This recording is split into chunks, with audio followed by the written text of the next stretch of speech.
Depois de superado o choque do diagnóstico, portadores de câncer precisam cuidar das questões práticas do tratamento. Pouca gente sabe, mas a legislação brasileira assegura aos pacientes alguns direitos especiais que aumentam as chances de sucesso do tratamento médico. É sobre isso que vamos conversar no fórum de hoje. Eu recebo no nosso estúdio Patrícia Chueri. Ela é coordenadora geral de atenção às pessoas com doenças crônicas do Ministério da Saúde. E Ulisses Borges de Rezende, coordenador geral da Comissão de Direitos Humanos da OAB Distrito Federal. Para começar o programa, gostaria de primeiro agradecê-los pela presença, por aceitar o convite da TVX para participar do fórum de hoje e convidá-los para assistir uma reportagem sobre esse assunto. A previsão do Instituto Nacional do Câncer, o INCA, é de que 518 mil casos de câncer sejam diagnosticados este ano. No ano passado, foram mais de 500 mil e o gasto público com internações foi de mais de 800 milhões de reais. Esse é o segundo problema de saúde que mais mata no Brasil, atrás apenas de doenças cardiovasculares. Segundo o Ministério da Saúde, entre os tipos de câncer que mais matam estão o de pulmão, estômago, próstata, mama e fígado. Em todo o país, 277 hospitais, centros e institutos estão habilitados a realizar procedimentos oncológicos pela rede pública, mas em muitos casos, os pacientes precisam recorrer aos hospitais particulares e alguns enfrentam problemas. Foi o caso de Maura. Em pleno tratamento de câncer de mama, o plano cancelou sem aviso prévio o atendimento. Eu entrei em contato com a prestadora e eles me falaram que foi falta de pagamento. Aí eu questionei, eu falei, como pagamento? Se está pago até abril, no mês de março você não pagou. Maura entrou na justiça contra o plano de saúde. De qualquer maneira, por uma legislação ou por outra, as empresas incorreram em erro, porque não transcorreram os 60 dias, nem desde a notificação e nem do inadimplemento. Bom, vamos iniciar então com a doutora Patrícia. Queria que você desse para a gente assim, um panorama. Como é que está hoje a situação no Brasil em relação ao câncer? Por exemplo, números. Tem alguma região que está mais avançada que outra, tanto em número de casos quanto também com relação ao tratamento? Então, hoje no Brasil, o câncer é a segunda causa de morte no país. A primeira causa são as doenças cardiovasculares. A gente, na região sul do país, sul e sudeste, como a população é mais envelhecida e o câncer é uma doença característica da população mais idosa, a gente tem uma incidência maior na região sul e sudeste, mas isso tem uma variação dependendo do tipo de câncer, do tipo de órgão que o câncer acomete. Então, a gente tem algumas diferenças regionais. Acho que essa é uma situação geral. Em relação à mulher, por exemplo, a primeira causa de câncer é o câncer de mama, seguido do câncer de colo de útero. São as duas principais causas.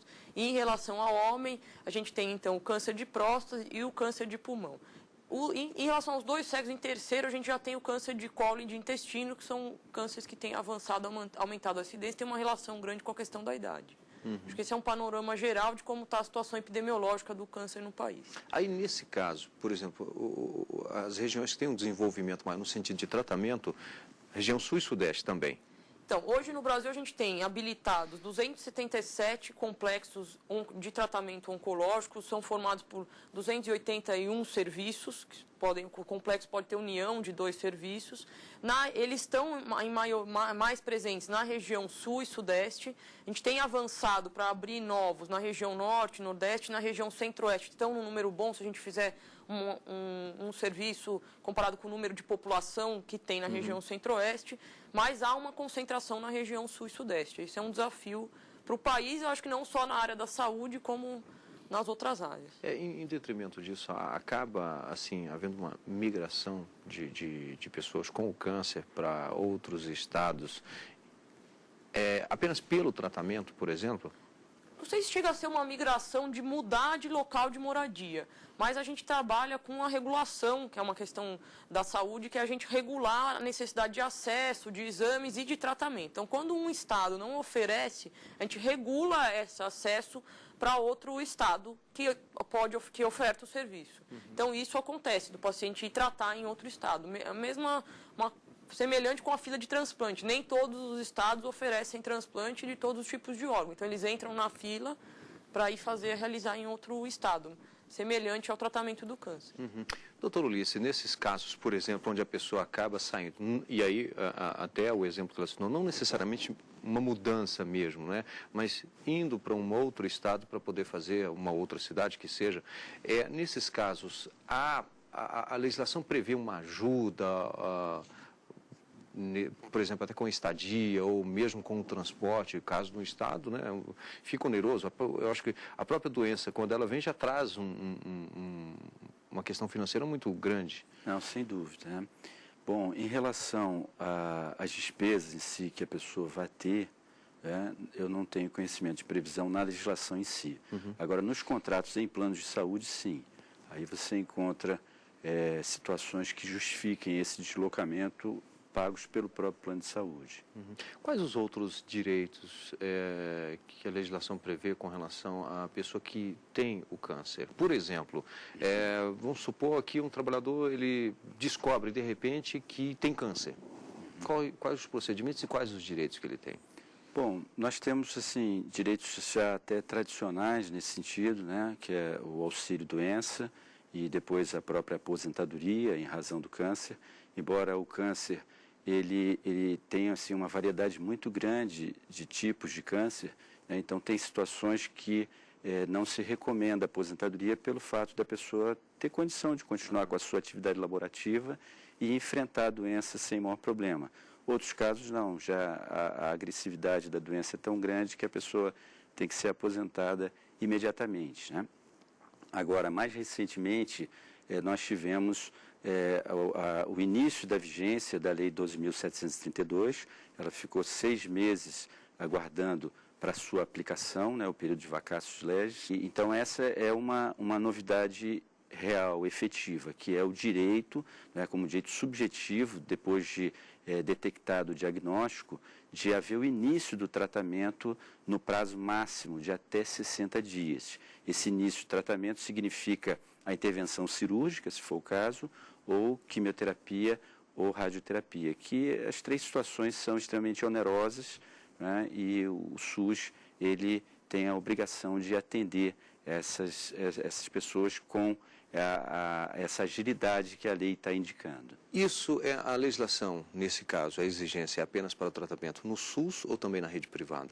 Não, o tratamento no SUS. O que há é a indicação pelo próprio Ministério da Saúde de convênios com entidades da rede privada que passem a ter essa obrigação de atendimento também, mas ligado ao sistema do SUS. A legislação está voltada para o SUS. Deixa eu voltar num ponto aqui com o doutor Ulisses, justamente sobre os direitos que nós nos referimos aqui, aí voltamos um pouquinho mais para a questão do trabalhador, que descobre, né, que foi o exemplo que eu trouxe, mas, por exemplo, outras situações em que, por exemplo, o trabalhador, nesse caso, ele pode ter um fácil acesso, facilitado esse acesso a ele ao fundo de garantia, por exemplo, né? O que mais nós temos? Você tem a liberação do fundo de garantia em razão da doença e também, se eventualmente esse trabalhador tiver alguma ação judicial, a tramitação ser preferencial em razão dele ser portador da doença. Então, ele tem condição de requerer em juízo, juntando o diagnóstico, juntando o laudo médico que comprove a situação dele, de ter o seu processo julgado na frente de outros que estão em situação de saúde normal. Tá, essa é uma dúvida que às vezes surge. O processo é referente, por exemplo, em alguma situação ao câncer ou não? Qualquer causa que ele esteja na justiça? Que ele tem em juízo. Qualquer causa que ele tem em juízo. Tal qual a pessoa de idade avançada, ela também tem direito a ter o seu processo tramitando preferencialmente, independente do conteúdo da ação em si. Porque, por exemplo, às vezes a pessoa pensa, não, é uma ação trabalhista que ele está movendo justamente por causa do câncer, a empresa não liberou, alguma coisa assim.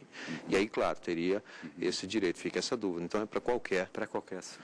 Bom, nós temos aqui, eu fiz questão de trazer, nós temos, por exemplo, umas outras, por exemplo, em alguns estados, o doutor Patristelli lembrou aqui agora há pouco, antes da gente iniciar a nossa conversa, o rodízio de carros, por exemplo, uma medida simples, mas que eu acho que para a pessoa que tem o câncer, isso faz, né, uma diferença enorme, a pessoa não precisa, então, seguir, no caso, esse rodízio. Nós temos também, por exemplo, isenção no imposto de renda, né? Isso, isenção no imposto de renda também em razão da doença, é outro benefício para quem tem câncer. Agora, voltando àquele tópico do rodízio, o que é uma legislação concorrente no âmbito federal, no âmbito estadual e no âmbito municipal. Então, a Constituição, nesse caso, permite iniciativas locais nos municípios e iniciativas estaduais também, além da iniciativa federal, evidentemente, porque boa parte das matérias a Constituição reserva competência exclusiva para a União Federal, como, por exemplo, o direito do trabalho. Tá? Outras são matérias locais, que são de competência exclusiva do município, e o Estado tem essa faixa intermediária. Nesse tema de saúde, há uma competência concorrente, concomitante das três esferas, tanto federal, quanto municipal, quanto estadual. E aí, se vai encontrar legislação específica de um município que tem rodízio, de outro que tem outra situação, tratando a matéria para aquela localidade. Bem, nós vamos fazer aqui um rápido intervalo e em seguida estaremos de volta com o programa Fórum. Até já.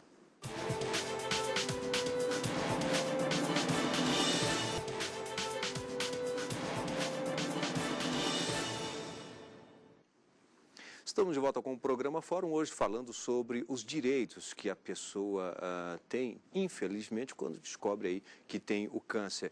Voltando aqui com a doutora Patrícia, no caso em especial da mulher que faz, por exemplo, a cirurgia, a retirada do seio justamente por causa do câncer de mama, ela tem um direito, por exemplo, aí previsto em legislação para reparação e aí plástica, porque, por exemplo, uma fisioterapia, porque normalmente perde um pouquinho dos movimentos, a sensibilidade, eu acredito que isso aí sim, já é natural, como o próprio doutor Ulisses disse, algumas situações a legislação já prevê.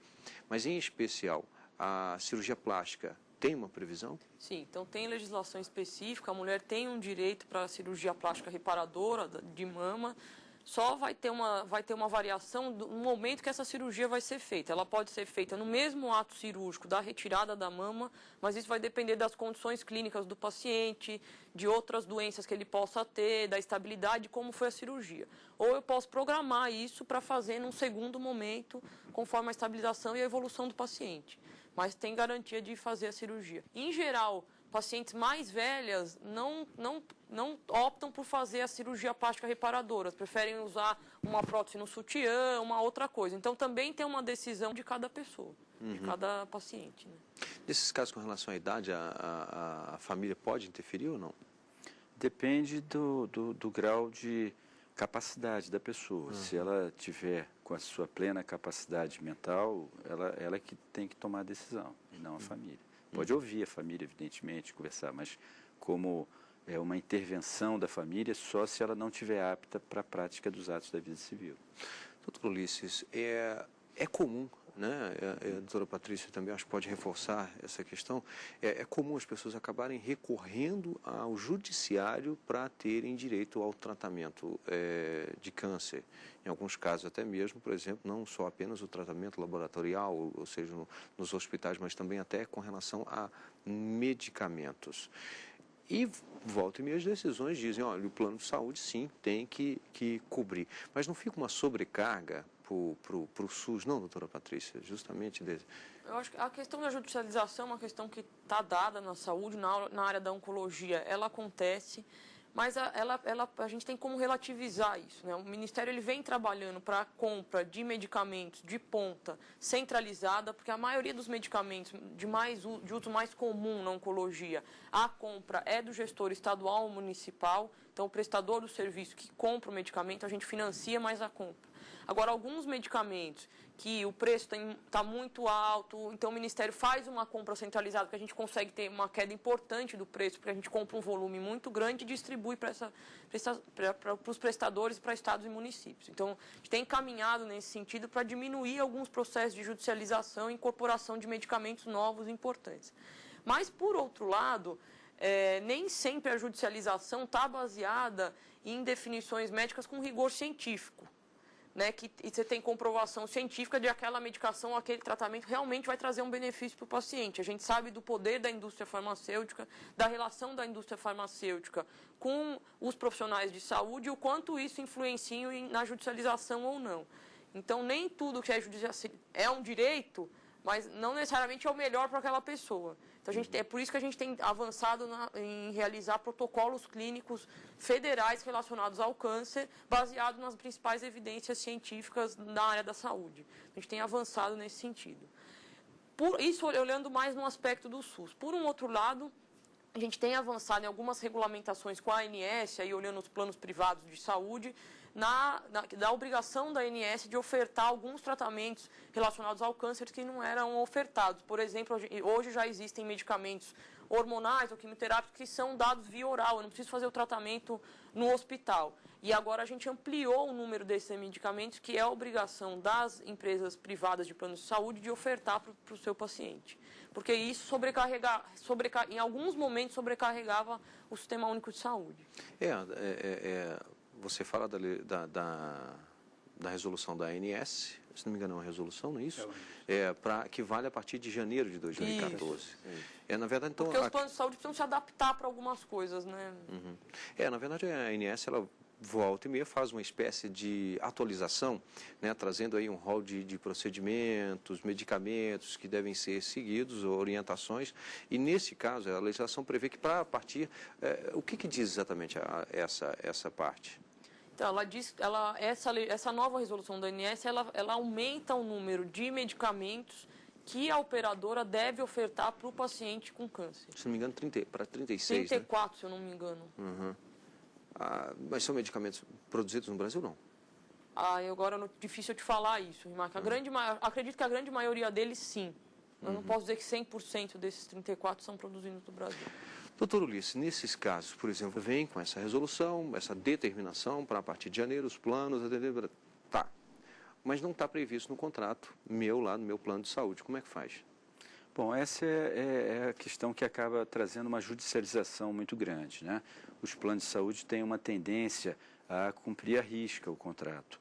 Eu acredito que nesse tópico aí, nós não vamos ter maiores problemas, porque efetivamente o Poder Judiciário ele já deu uma grande contribuição para a sociedade brasileira nessa temática, não só na questão do câncer, mas hoje há uma jurisprudência muito pacífica, porque os processos judiciais eles são muito lentos. Nós temos uma justiça estruturada até trazer ao Supremo Tribunal Federal algumas matérias e nesse período há um tempo muito longo, mas a urgência da situação ela permite tanto a concessão de liminares como de antecipação da tutela. E a jurisprudência ela tem sido muito sensível, porque é aquilo, a pessoa precisa de tratamento para hoje, para agora, ela não precisa de tratamento para daqui a 5 anos, para daqui a 10 anos, né? Que é o tempo normal dos processos. O CNJ, por exemplo, ele fez uma pesquisa e chegou à conclusão que a média dos processos no Brasil é em torno de 7 anos. Tá? Então, já há uma predisposição do judiciário a ter esse pronto atendimento. Né? E agora, com essa orientação da ANS, eu acho que vai reforçar uma posição que já tinha uma consolidação jurisprudencial bastante tranquila, né? Da pessoa ter o acesso ao remédio, ter o acesso à medicação para que ela possa dar sequência ao seu tratamento. E de certa forma acaba também evitando essa judicialização, ou seja, também vai diminuir a entrada de processos. Eu acho que a própria atuação da ANS nesse momento, ela já está nesse sentido, de reconhecer o que o judiciário já vem fazendo há algum tempo. O problema é quando esbarra naquilo que a doutora Patrícia disse agora há pouco, que às vezes aquele tratamento ainda não é o ideal, né? O medicamento adequado. Agora aí já é uma questão comprovatória, né? Então a prova em si é o laudo médico. Eu acredito que o magistrado ele não vai discutir se aquele é um medicamento adequado ou não. Ele vai se basear no profissional da medicina que tiver assinado o laudo, né, atestando que há necessidade daquele medicamento. Então, acho que essa discussão, se o medicamento é adequado ou não, ela está na área da medicina, muito mais na área da medicina. Para a discussão judicial, eu acredito que o magistrado ele vai ter confiança no laudo médico que é apresentado e juízo. Deixa eu voltar então para isso. A gente tem trabalhado em alguns momentos em parceria com o Judiciário para apoiar o magistrado nesse tipo de decisão. Então, vários momentos a gente é chamado aqui no Ministério da Saúde para fazer uma consultoria, um apoio para avaliação do Poder Judiciário em relação a um pedido específico. Porque eu acho que ajuda na tomada de decisão se aquilo está dentro do... verdade. Então, acho que essa parceria é importante. Sem dúvida, isso seria feito por meio de perícia técnica. Aí sim, havendo dúvida, pode haver o requerimento pela própria parte para fazer prova de que ele precisa daquele medicamento por meio de perícia técnica. Agora, demanda também um tempo maior. Eu acho que é uma tendência muito mais acentuada do magistrado aceitar o laudo assinado por um médico e que atesta que ele precisa, que aquele paciente precisa de determinado medicamento. E aí encontra caso em que realmente não precisa, doutora Patrícia, já que você então volta e meia? Com certeza existe. Eu acho que é isso. O magistrado ele não tem a formação técnica para essa avaliação específica e ele crê num documento assinado por um profissional, um médico em geral. Então, isso pode acontecer, mas o ônus que isso pode trazer financeiro para o sistema público e pode até trazer ônus, em alguns casos, para o próprio paciente. Porque a gente sabe que tem outras questões por trás disso, né? É porque quando você disse que volta e meia é chamado pelo Judiciário a se posicionar no Ministério da Saúde, né? Isso. Como você citou, a se posicionar sobre esse tema, imagino que deve surgir também algum caso que aí, de repente, aquela pessoa não precisa daquele medicamento, ou é um outro medicamento, ou sequer está com câncer, não é o caso? É difícil, sequer estar com câncer é mais difícil, mas não necessariamente o medicamento é exigido por aquele profissional. O SUS oferece um outro medicamento que tem evidências de possibilidade de cuidado tão boas quanto ao que o profissional pediu. Então, nessa conversa com o Judiciário, a gente tem evitado algumas coisas e tratado a questão com um olhar mais técnico em alguns momentos que é importante, a gente não pode deixar de considerar. É porque do ponto de vista psicológico, eu acho que já assusta, né? Só de chegar num consultório, olha, está com câncer, pronto. Aí agora vai começar, como eu disse logo no início, aqui na abertura do programa, é uma outra maratona que precisa, de fato, de um apoio do Estado para dar essa sustentação e fazer esse tratamento, né? de várias formas. E como a doutora Patrícia disse, o país hoje já está bem mais avançado para o tratamento do câncer. Bom, posso só retomar, claro. Acho que em relação que eu acho importante falar da lei dos 60 dias, então é uma lei que saiu, né, do Congresso, que a presidenta Dilma aprovou, e o Ministério da Saúde, acho que a lei foi importante, e a gente avançou, a gente fez uma portaria específica que regulamenta a lei, que traz, porque a lei exatamente ela fala só da cirurgia, da quimioterapia e da radioterapia. Então, nessa portaria, a gente regulamenta também a questão dos cuidados paliativos. Porque quando você pode fazer o diagnóstico do câncer, se ele estiver num estágio muito avançado, não necessariamente eu vou fazer um tratamento quimioterápico, radioterápico ou cirúrgico. Eu preciso fazer o cuidado paliativo da dor, de outras questões que envolvem o paciente. Então, acho que é importante que a gente trouxe isso também como um direito. Já era um direito, mas acho que isso ficou mais evidente com a questão da lei, da questão dos cuidados paliativos, dependendo do estadiamento ou da gravidade do caso quando a gente faz o diagnóstico. É uma questão importante. Agora, de fato, esses 60 dias, hoje os hospitais estão preparados para esses 60 dias? A gente tem alguns estudos que o Instituto Nacional do Câncer, o INCA, tem, de que a gente hoje já cumpre isso em 78% dos casos. A gente já consegue cumprir os 60 dias. Então, ainda tem um gap, acho que ainda tem desafios para a gente avançar em relação ao tratamento. No câncer infantil, isso é muito menor. 95% dos casos a gente consegue tratar em 60 dias. No adulto, que a gente ainda precisa avançar um pouco mais, mas eu acredito que 78% dos casos, a gente ofertando o tratamento, mostra a evolução do sistema de saúde hoje.